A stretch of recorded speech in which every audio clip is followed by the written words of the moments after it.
That's just a short little clip from a work by Rachel Lauren, and it's an introduction Passacaglia on a theme by Raymond Davallet, as performed by our guest in the studio, Sarah Svendsen. Now, Sarah Svendsen is the past laureate of the Royal Canadian College of Organists, and she National Organ Playing Competition.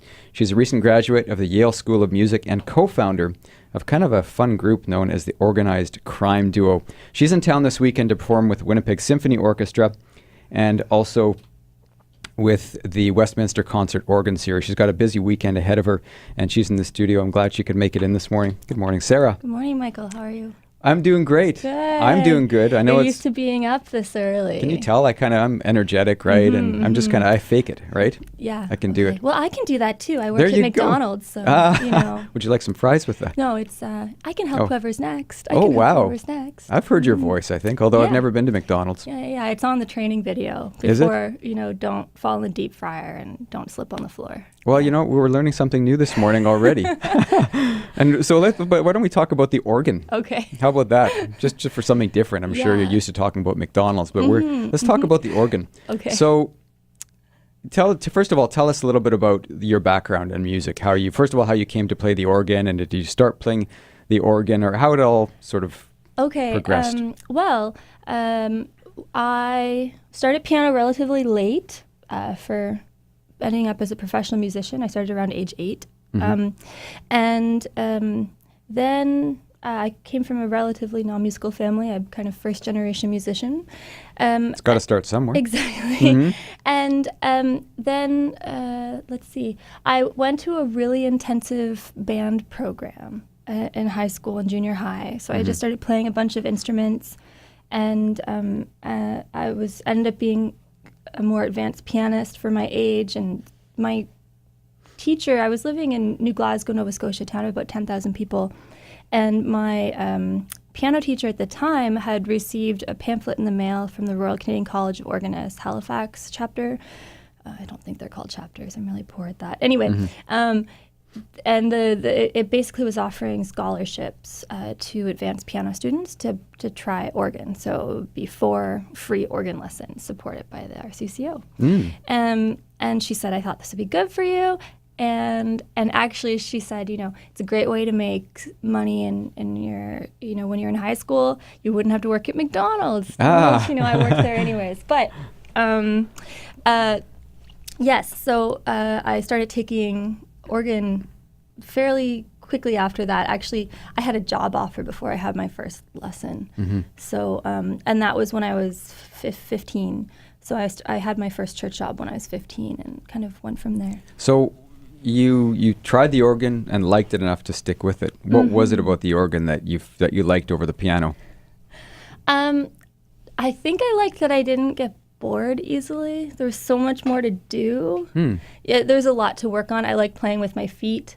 And I liked practicing coordination. I was always a poor dancer, and so it felt like I was a dancer without having to be a good dancer, if that makes sense. I like step dancing and things like that. So, and also it was really loud. And I like playing loud. I liked how people had to listen to me, like as a 16-year-old girl. You're like, stop. Listen. The big note on the organ, yeah. Yeah, exactly. So, and then actually, I didn't really realize you could be a concert organist until I was a Rotary International student when I was 17, between grades 11 and grade 12. And I lived in Denmark, and it was before Google really Google wasn't a verb yet. And when I remember kind of trying to search on the internet, I wanted to play a big organ. I'd never seen an organ bigger than 3 manual keyboard.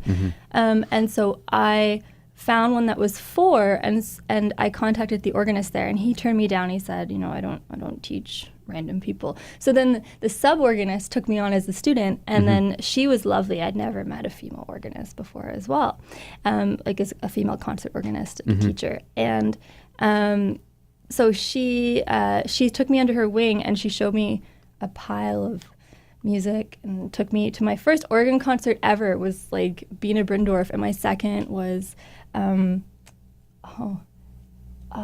goodness, it was in Notre Dame Cathedral. I was just living the dream. So Yeah. So describe what it's like sitting at an organ, and what kind of vibrations go through that seat that you're sitting in? And can you really feel the pipe organ, and can you feel the vibrations of it, or is it almost like sitting at a piano? I've never played an organ. Okay. That's why I'm asking. For sure. It all depends on what type of organ and where the console itself is situated. There are different types. So, for example, a lot of electropneumatic organs are they have movable consoles, and they're not as attached to the pipes themselves, which would create that vibration. But you certainly feel it. It also just depends on where the console is placed. But sometimes there are moments when you feel it in the bench. I think, to be honest, you probably feel it more in the pews as a listener. Oh, okay. Wow, that's kind of cool. And what about the coordination? I mean, having to coordinate. I know when you're playing piano, there's pedals. But I mean, this is almost like it's two different instruments almost at once. I mean, you're playing with your feet. The piece that I actually played the beginning of the introduction of the Rachel Lauren piece, I should mention to our audience, and I mean, it's all played with your feet. Your hands are basically haven't touched the keyboard yet there's all this amazing music coming out. So what is it like to have to coordinate the two? The two is in the hands and the feet? Yeah. It's really fun. It's probably one of my favorite parts of playing the organ, for sure.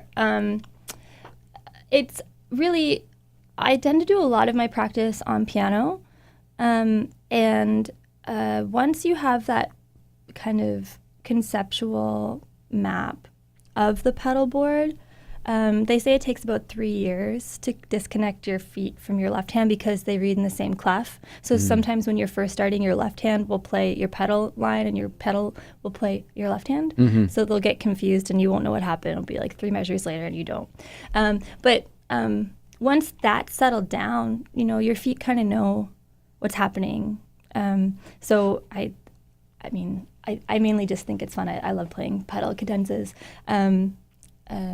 So you hear a lot of them. There's actually one at the end of the toccata of the concerto. Okay. This weekend. Yeah. Let's talk about this weekend. I want to mention I'm in the studio this morning with Sarah Svendsen. She is in town to perform with both the Winnipeg Symphony Orchestra and also the Westminster Concert Organ Series. She's the first concert of the season, so she's basically performing all weekend. So we caught her just before she's just about to perform tonight and Saturday and Sunday and today's Thursday. Today's Tomorrow Thursday. night. I keep thinking today is Friday. I'm ahead of myself. Friday, Saturday, and Sunday, excuse me. So talk about the programs, the two different programs. You're going to be performing a solo recital with the Westminster Concert Organ Series, and then first time ever performing as a solo concert organ with a symphony. So let's talk about. Well, let's talk about the solo program because that's kind of you've done many times before. Let's talk about your solo program. Well, I'm starting. The program itself is I always get in trouble working at a church too when I make announcements. I don't face the microphone. The sound guy's up in the booth going, pointing at me. So the program on Sunday afternoon features 2 organ symphonies, and it's French symphonies kind of through the looking glass. And the first symphony I'll be playing is a very famous symphony by Charles Marie Widor, and he's considered the father of French organ symphonies. And then that's the organ symphony number 6, which is in 5 movements. Some beautiful moments, really. The big opening with this famous trio, where one hand's doing triplets and the other hand's doing, I think, duplets, and then one hand's. You don't have to get it right today as long as you get it right at the show. Yeah, exactly. One hand's doing triplets, the other hand's doing quarter note melody, and the pedal is doing duplets, doing boom. 3 brains at once. Yeah, and and one hand's on one keyboard and the other hand's on a different keyboard. Anyway, so that's the first half, and then the second half is Rachel Lauren. So she's French, and so I've heard a lot of the English pronunciation, but she's very French. And she's French Canadian, wonderful composer, and that's her full first symphony. And through that you hear a lot of the stylistic writings of Widor as well as Vierne, some Dupré. And so she's really pulling from the French school. And she's contemporary. Mm-hmm. Yeah. She's maybe in her 50s now. Wow, okay. And she's based in Ottawa at this point. And so let me think. That is in 4 movements.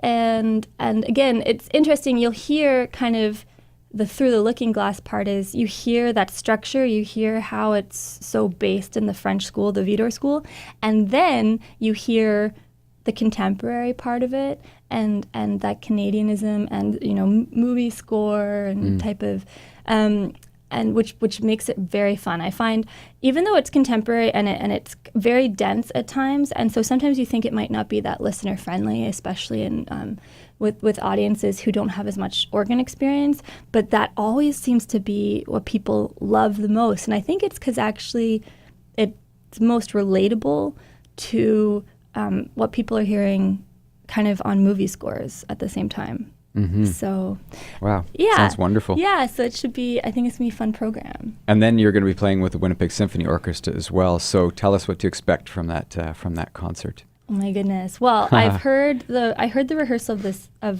Saint-Saëns, which organist Don Menzies is playing. Yes, yeah. And that sounds amazing. And we had our first rehearsal of the Young Organ Concerto yesterday, and it went very well. And it's going to be fabulous. It sounds just great. Is this a new piece for you? The Young? It is a relatively new piece for me, yes. In the organ world, one does not learn a concerto the way one would in another instrument. So, you know, it's kind of standard if you're a flautist or a pianist. You learn some concertos as part of your study repertoire. In organ, you learn the Duruflé Requiem. That's what you do. That's what your profession calls for. Mainly because even, you know, how music schools kind of prime you for such things. There are concerto competitions in music schools. Organists never qualify because most music schools don't have an organ in the hall where the competition exists. So you're the outliers. Yeah, exactly. To the point where, I mean, for example, when I played, I did play Apocalypsis with under David Fallis, the Armory Schaefer piece, with 1,000 performers, and I was the sole organist for that, and then I had to play full score. So everyone else, because there are 1,000 performers, there are all these sub-conductors and shadow conductors, and so everyone's, and so somehow I'm just under the head conductor reading full score because everyone else gets their own part, but why would they print an organ part? Why would they? Yeah, exactly. And you know, trying to rehearse for this concerto, there's no orchestral reduction for a pianist, so a rehearsal pianist. So I had to, you know, beg, borrow, and steal an organist friend who happened to love to sight read full orchestral score. And that was the only way I could rehearse. So, yeah, the organ outlier. It's a good word. It's an outlier. But a powerful one, very well-spoken and out loud one for sure. Exactly. Huh? Yeah, because I mean, I think, and correct me if I'm wrong, but you went to Yale, right? You went to Yale School of Music, and don't they have one of the biggest organs there, like one of the largest organs? It's definitely one of the most famous organs. I wouldn't say largest. In North America, maybe? No, there are very large ones. Okay. The Wanamaker organ in Philadelphia is, I think, the largest organ in North America. I may be wrong. It's up there. It's at least the top 3. Yep. But actually, that is the organ for which the Young Organ Concerto was originally written. Wow. And then, so this is part of the Philadelphia Macy's store. Yes. And then... But it's not in working order, from what I understand. It is in working order. It is? They've got it back in working goodness, order? Yes. Wow, okay. So there are recitals there every day. See, I'm being schooled in the organ. Yes. Again, outliers. Why would you know? I've never... Why would I know? It's my job. I should know. Anyway, so, it's a really interesting instrument. 7 manuals, so 7 keyboards, plus the pedal keyboard, which is a fully working 2.5 octave keyboard played by the feet. Do you need a ladder to get up to that 7th one, or what? You can Oh my goodness. Yeah, it's terrible. I used to work, I was assistant organist on the largest pipe organ in Canada for 5 years, and we had a 5th manual. And to reach that, I mean, you'd really have to use your abs to not fall off the bench. At least 3 phone books involved. Yeah, we had an adjustable bench, so it was okay. That was okay. But to return to the Philadelphia Wanamaker organ, the concerto was originally written for it to be debuted there, and that organ had a lot of really interesting sounds, extra solo stops and French horns, and there's a piano and the player piano and all of those interesting things. And then he died, the guy who commissioned it. So so then Yongin, it never got over to North America, and the composer eventually debuted it in Berlin a little while later. But it means that it's interesting because the score doesn't give as many markings to change to take advantage of those solo stops as you would expect. But everything I can find, which is very little about him, he's Belgian, not French, so there's not as much research done on him. It says that in concert he would actually change registration a lot. So he'd change the tonal dynamics, and because as an organist you can make yourself kind of sound like a symphony, and so this was written during the height of the symphonic organ era. And so I'm kind of pushing the different changes in sound, like what would have been the Wanamaker organ. Just a few last words. Give us, tell myself and the audience what it is about the organ that you find the most interesting, what they will enjoy when they watch the performance. Well, so Sunday I'll be viewable, and you can kind of see a lot of what's going on, and it's always fun to kind of see. It's a bit of I think it's a bit of a spectacle, to be honest, and I don't try to make it as such, but it's just the nature of the beast. I mean, you have to hit things and pull things and keep going.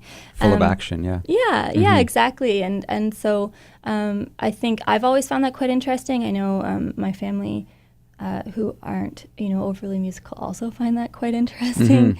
But in general, if you just love broad, rich, late romanticism, I mean, you're going to have a great time. And yeah. Thank you very much. Appreciate it. Thank you for coming in. You did well, even though you said you weren't feeling too awake. You did very well. Thank you very much. So thank you for coming in. I've been in conversation with Sarah Svendsen. She's in town to perform with Winnipeg Symphony Orchestra this weekend, and also the Westminster Concert Organ Series. And you can go to wso.ca for tickets for both shows. And it's been a pleasure having you here in the studio. Thank you very much, Have a Michael. fun weekend. It's going to be a beautiful weekend. So for getting out about town and being inside playing the organ too. So yes, look forward to it.